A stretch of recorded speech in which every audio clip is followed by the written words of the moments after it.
The neon lights of Station Proxima's most infamous watering hole, the void's edge, flickered and buzzed in that comforting way that made every species feel at home, no matter how far from it they actually were. The bar was packed tonight mostly with veterans from the Galactic Defense Force's 5th Battalion.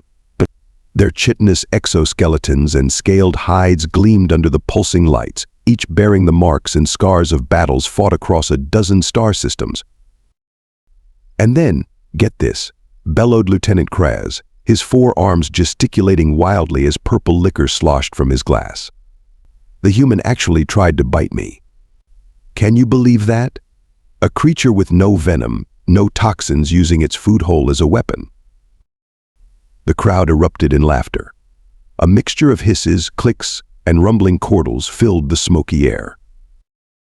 "That's nothing," chimed in Sergeant Bispa, her translucent tentacles waving dismissively. "I heard they sleep for 8 hours every single cycle. How did they ever manage to leave their planet? Must have spent half their evolution unconscious." More laughter, louder this time. At the far end of the bar, a solitary figure sat hunched over a glass of Centaurian whiskey. Captain Jorax Tenebris didn't join in the merriment. His obsidian scales seemed to absorb the light around him, and the luminescent patterns along his spine, once bright with youth and vigor, now pulsed dimly, almost reluctantly. Oh, I've got one," shouted a young cadet, clearly eager to impress the veterans. "Is it true they can only see in 3 dimensions? My professor said their brains would literally explode if they perceived the full spectrum." The rookies at the table snickered, but Jorax's spine patterns flashed a brief, dark red. Nobody noticed except the bartender, an ancient Zorlian who'd served drinks to more war heroes than anyone could count. "You all right there, Captain?" the Zorlian rasped, sliding a fresh drink toward Jorax. "Fine," Jorax replied curtly, his deep voice barely audible above the din. He raised his glass slightly, the movement causing his campaign medals to clink softly against each other.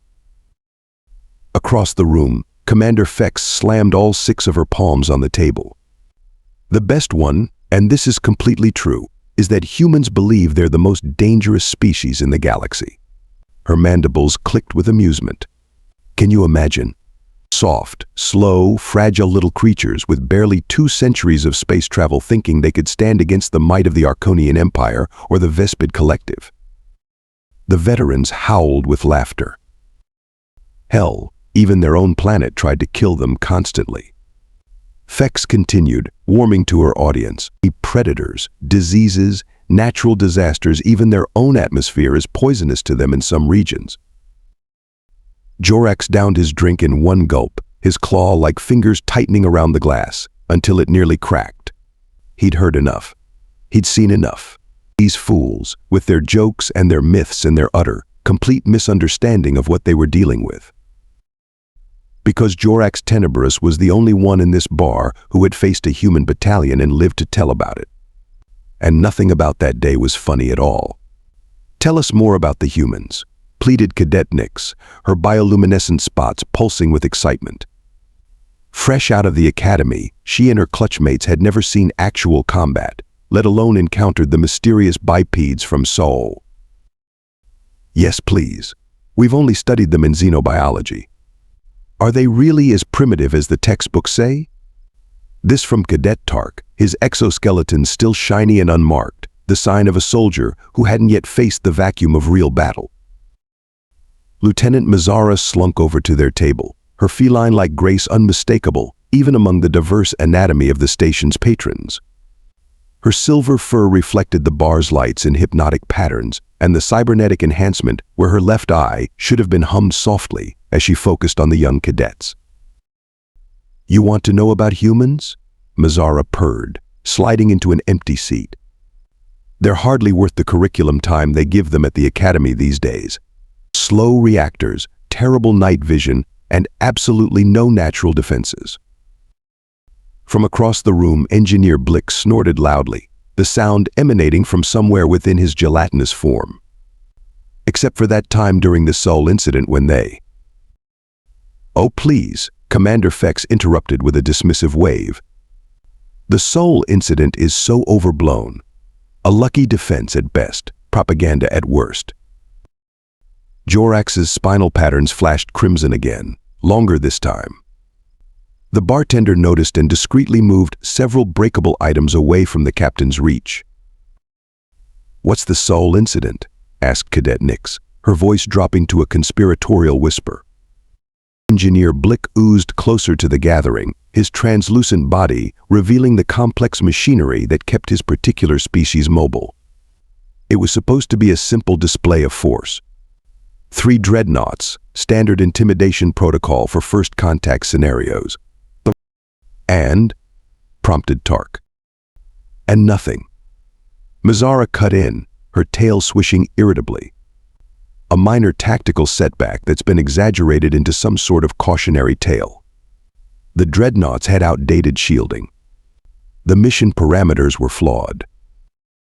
Jorax's claws scraped against the bar counter, leaving 4 perfect grooves in the supposedly indestructible material.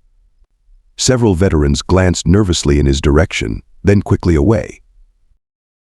If it was nothing, Cadet Nix persisted, then why did the Admiralty establish the human containment protocol afterward? An uncomfortable silence descended on the group. Even Commander Fex's mandibles stopped their constant, subtle movement. "Politics," Mazzara finally answered, but her cybernetic eye didn't meet anyone's gaze. Just bureaucrats overreacting, as usual. Engineer Blick's body rippled, a gesture that in his species indicated skepticism. "I don't know about that. I had to repair the only ship that made it back, and some of the damage patterns were unusual." "Unusual how?" asked Tark. Before Blick could answer, Jorax stood up abruptly, his chair screeching against the floor. The captain said nothing, but his spinal patterns had shifted to a deep, pulsating purple, the color of suppressed rage in his species. "You know what I heard?" Sergeant Bispa said, breaking the tension. "Humans can regrow their limbs. Not quickly like a salamandran, but they can do it." "That's complete nonsense," Lieutenant Mazzara said, rolling her good eye. "You're thinking of their primitive medicine. They attach artificial limbs because they absolutely cannot regenerate." Commander Fex clicked her mandibles in agreement. "Exactly. Though I did witness something strange during the Proxima Centauri skirmish. A human soldier had their arm nearly severed at the joint, hanging by what looked like a few strands of tissue, and they just kept fighting. Adrenaline, Engineer Blick offered, his body undulating with scientific interest. That's their chemical response to danger. Temporarily blocks pain signals and diverts energy to muscular systems. "Oh, come on," Mazzara drawled. "Next you'll be telling us they have super strength too." Kraz, who had been uncharacteristically quiet, leaned forward. "Not super strength, but their muscle density compared to their gravitational environment, it's not insignificant. I saw a human lift a section of hull plating that would crush a Dravekin warrior, and they did it while bleeding from multiple wounds." The young cadets exchanged wide-eyed glances. "And they kept coming," added another veteran, her thorax expanding dramatically for emphasis. "Our sonic disruptors barely slowed them down. It was like they couldn't hear the frequencies correctly. Or they just have primitive auditory systems," Lieutenant Mazzara interjected dryly. "What about the water thing?" Cadet Tark asked. "My xenobiology professor mentioned something about humans and water." Jorax's drink froze halfway to his mouth. Commander Fex waved dismissively. "Another exaggeration. Yes, they can survive without hydration longer than many species, but it's hardly remarkable." "That's not what I meant," Tark persisted. "I heard they can run for days, without stopping." A ripple of uncomfortable laughter spread through the group. "Now that's definitely propaganda," Mazzara said. "No sentient species evolves endurance like that without significant metabolic drawbacks." "It's called persistence hunting," came a quiet voice from the bar. All heads turned toward Captain Jorax Tenebris, who hadn't moved from his spot. Their ancestors chased prey until it collapsed from exhaustion. Silence fell over the gathering. This was the first time the captain had spoken all night. Well, yes, Engineer Blick agreed hesitantly. But that was before they developed technology. Surely they've evolved past. They've adapted it for warfare, Jorax continued, still not looking at the group. They don't retreat when logical species would. They persist. Lieutenant Mazzara flicked her tail dismissively. Captain, with all due respect, you're making them sound like some kind of unstoppable force. They're just primitive bipeds who got lucky with their planetary resources. Yeah, chimed in another veteran. Remember that ridiculous story about them drinking poison for fun? What they call it alcohol. That's actually true, Blick interjected. They intentionally consume neurotoxins for recreational purposes. Their digestive systems evolved specialized organs just to process these substances. See? Mazzara laughed. What kind of advanced species poisons itself for enjoyment? It's absurd. And sleep, added Commander Fex. We mentioned it earlier, but think about it, they spend a third of their lives completely vulnerable and unconscious. But while they're awake, Jorax said softly, they make every moment count. The captain's spinal patterns had shifted to a deep blue, now the color of dread. Several veterans who knew the captain well enough to read his chromatic cues shifted uncomfortably in their seats. I heard, ventured Cadet Nix, oblivious to the changing mood, that they have these simulations where they practice killing each other. For entertainment? Video games, nodded Krayas. Disturbing concept. They've been training their young for combat through play for generations. That's not even the strangest part, another veteran added. They create fictional scenarios about their own extinction just to entertain themselves. What kind of species fantasizes about its own destruction? One that's never faced a real threat, Mazzara said with another eye roll. It's all just primitive psychology. Nothing to be concerned about. As the tales grew wilder, Captain Jorax's claws began to tap rhythmically against his glass, creating a sound like distant gunfire. Cadet Nix had been watching Captain Tenebris carefully. Unlike her fellow cadets, she'd studied enough military history to recognize the significance of the captain's campaign medals. The Black Star of Orion, the Crimson Shield, and most notably, the rare Platinum Crescent awarded only to those who'd survived missions with casualty rates above 90%. Captain Tenebris, she said suddenly, her voice cutting through the laughter.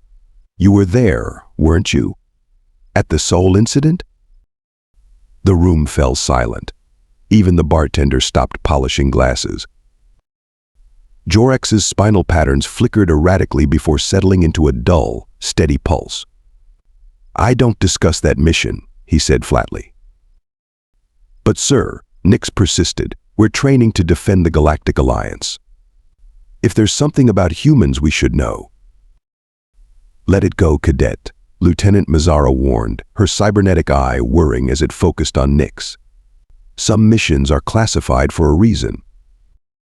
Jorax drained his glass and stood up. I'm leaving. Wait, Commander Fex called out, her earlier mockery replaced by genuine curiosity.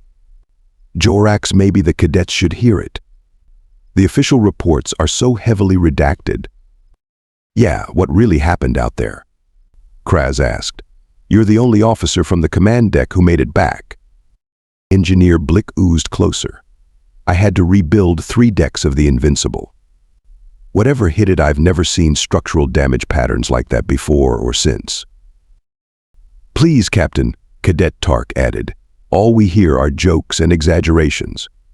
What's the truth? Jorax turned slowly, his obsidian scales catching the light. The entire bar was watching him now, dozens of alien eyes, optical sensors, and sensory organs all fixed on his imposing figure. You don't want the truth, he said quietly. We do, insisted Nix. Sergeant Bispa's tentacles wavered in agreement. I lost 2 clutchmates on that mission. The official story never made sense. Jorax looked around the room, seeing the mix of veterans who dismissed humans as a joke and young cadets who might someday face them in combat. His jaw tightened, making the scar tissue along his neck stretch and shine under the bar lights. "Fine," he finally said, returning to his seat. The chair creaked under his weight as he leaned forward, placing his clawed hands flat on the table. "But I want it noted," he added, looking directly at Commander Fex, "that I advised against sharing this information with untested recruits." Fex's mandibles twitched in acknowledgement. "Tell us," urged Kraz, "what could possibly be so terrifying about those soft, slow bipeds?" Captain Jorax Tenebris took a deep breath, his spinal pattern settling into the steady crimson glow of memories best left buried. "Everything you think you know about humans," he began, "is wrong. Our mission was simple," Captain Tenebris began, his voice dropping to a low rumble. "A standard first contact protocol with a species that had just developed FTL capabilities. 3 dreadnoughts, the pride of our fleet, the invincible, the unyielding, and my ship, the inevitable." The bar had grown so quiet that the faint hum of the station's life support systems seemed deafening in comparison. "We arrived at the edge of their solar system 16 cycles ago. Intel suggested they had limited off-world presence, just a few orbital platforms around their home planet, and some mining operations on their neighboring worlds. Our orders were to make a show of force, establish dominance, then offer terms for their entry into the Galactic Alliance. Standard procedure." Jorax's claws tapped against the table, a nervous tick that none of his subordinates had ever seen before. "We detected their early warning systems, of course, but we weren't concerned. No newly spacefaring species had ever presented a serious challenge to 3 dreadnoughts. We expected them to respond with fear, perhaps even preemptive surrender." His spinal patterns flashed briefly to yellow the color of remembered shock. Instead, they went dark, completely dark. All communications ceased, their orbital platforms powered down. Even their planetary defense systems shut off. Our sensors showed their major cities dimming as power was diverted elsewhere. For 27 minutes. It was as if their entire civilization had simply decided to sleep. "They were preparing for battle," whispered Cadet Nix. Jorax nodded slowly. "We later learned that those 27 minutes were used to execute something they called Protocol Omega, a contingency they had prepared centuries before they even left their atmosphere, before they even knew aliens existed." Lieutenant Mazzara's cybernetic eye whirred as it recalibrated. "That's impossible. No species prepares for interstellar war before achieving space travel." "Humans do," Jorax said simply. They had been imagining and planning for first contact scenarios since they developed written language. And in nearly all of their fictional scenarios, the aliens were hostile. "So they attacked preemptively?" Commander Fex asked, her mandibles clicking rapidly. "No," Jorax replied. "That's what made it so much worse. They waited. They let us make the first move." The captain's gaze seemed focused on something distant, beyond the walls of the bar. Admiral Zovax ordered a demonstration strike standard intimidation protocol. "We targeted one of their uninhabited moons, intending to vaporize a small crater. A warning shot." Jorax's claws dug into the table's surface. "The moment our weapons fired, they attacked. Not just a counterattack, a full-scale, coordinated assault from vectors we didn't even know existed. They had ships hidden in sensor shadows, powered down to near-zero emissions, orbital weapons platforms disguised as debris, and missiles, hundreds of them, launched from their planetary surface using primitive chemical propellants that our sensors dismissed as industrial pollution." Engineer Blick's gelatinous form rippled with shock. "That's why the damage patterns were so unusual. Physical projectiles?" "Kinetic bombardment," confirmed Jorax. "While we've been perfecting energy weapons for millennia, They developed weapons that simply throw things very, very fast. No energy signatures to detect until impact. Some carried explosives. Others were just solid metal rods designed to puncture hull plating through sheer velocity. He paused, taking a long drink from his glass. The unyielding was the first to fall. Their kinetic projectiles bypassed our energy shields, completely a defense weakness no one had considered for 8 generations. The ship was gutted in minutes. But the Invincible and the Inevitable were the most advanced ships in the fleet, protested Kraz. Surely they couldn't. They had another weapon, Jorax interrupted. Something we'd never encountered before. Something we had no defense against. What? Asked Cadet Tark, his exoskeleton plates clicking nervously. Humans call it hacking, Jorax said. While we were focused on their missiles, they were infiltrating our computer systems. They found vulnerabilities no one knew existed and exploited them with ruthless efficiency. The Invincible's life support shut down first, then navigation, then weapons. By the time they boarded. Boarded? Gasped Mazara, her tail stiffening in shock. They physically entered a disabled dreadnought. With nothing but handheld weapons and environment suits, Jorax confirmed. And they moved through that ship like they'd been studying its layout their entire lives. That's impossible, Commander Fex insisted. Our ship designs are classified at the highest levels. They guessed, Jorax said, his voice tinged with something between admiration and horror. They had developed theoretical models of how alien ships might be designed. They gamed out scenarios, ran simulations, and they were right. Disturbingly right. He looked around the table, meeting each pair of eyes in turn. That was when we learned the first terrible truth about humans. They had been preparing for war against aliens for their entire history, without ever knowing if aliens existed. After the Unyielding was destroyed and the Invincible was boarded, the Inevitable became the primary target. Jorax continued, his voice growing hoarser. I ordered a tactical retreat, but they had anticipated that too. Somehow they had deployed devices throughout the system that created localized disruptions in our FTL capabilities. Gravity anchors, Engineer Blick murmured. Theoretical technology. No one has ever successfully. Humans did, Jorax cut him off. Primitive versions, yes, but effective enough to force us into conventional space combat. And that's when the psychological warfare began. Lieutenant Mazara leaned forward, her cybernetic eye fixed on the captain. What do you mean? They started broadcasting on all frequencies, Jorax said. Not just communication channels, but across the electromagnetic spectrum. They sent images, sounds, things designed to unsettle our crews. What kind of things? Asked Cadet Nix. Jorax's spinal patterns flickered erratically.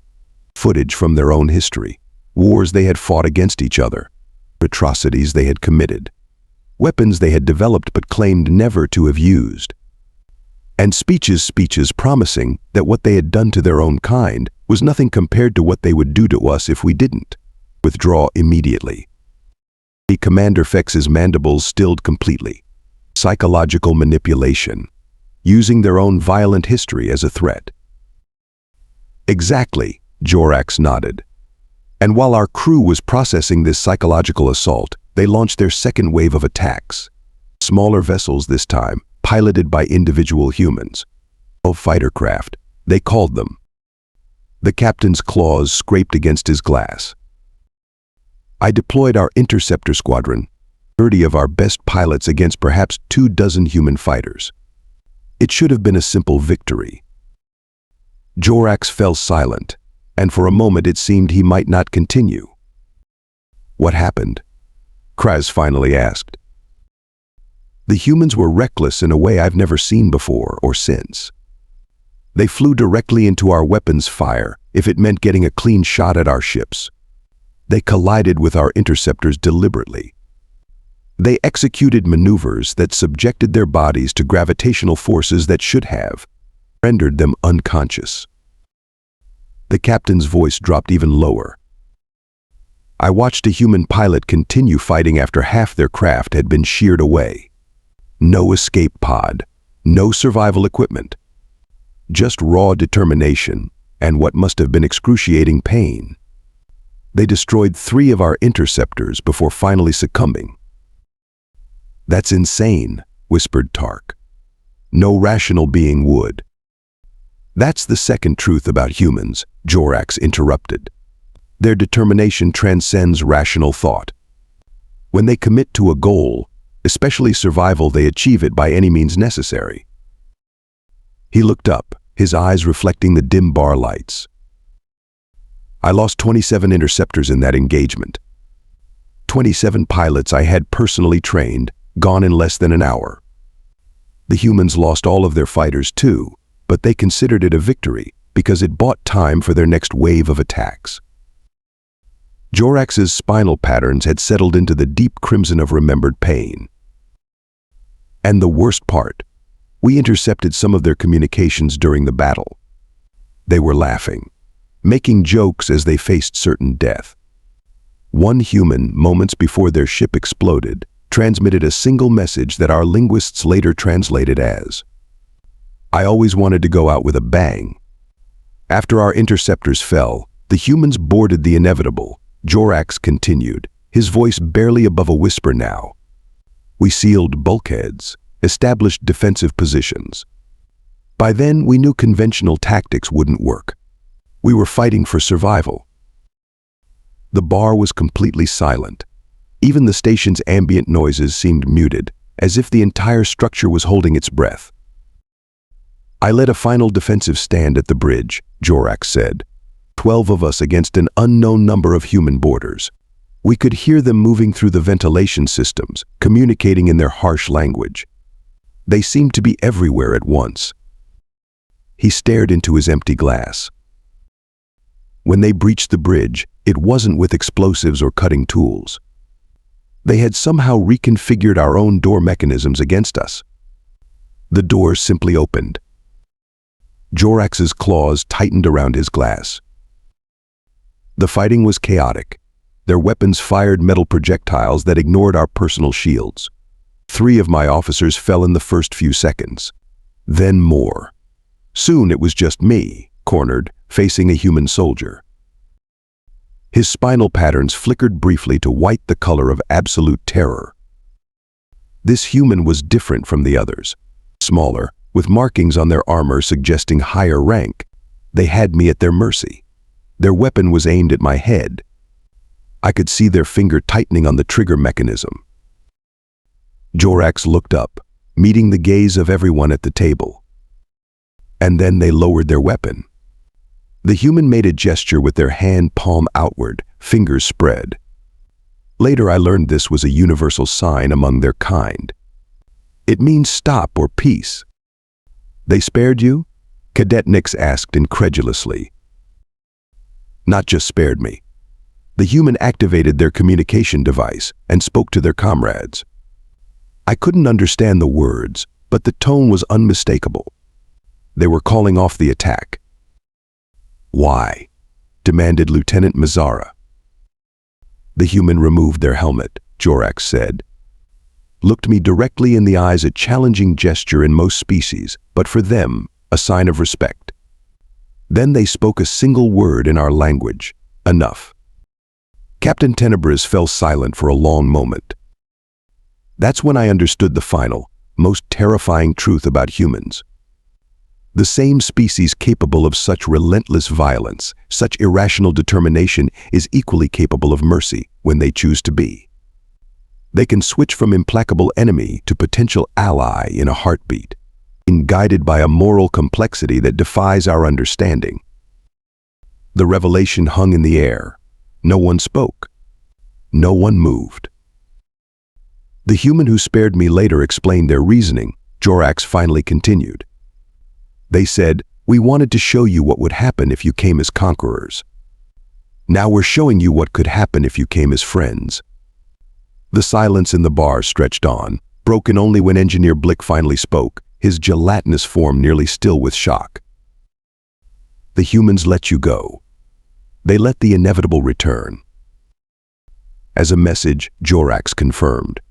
A warning and an invitation wrapped in one. Commander Fex's mandibles clicked nervously. The official report said nothing about this.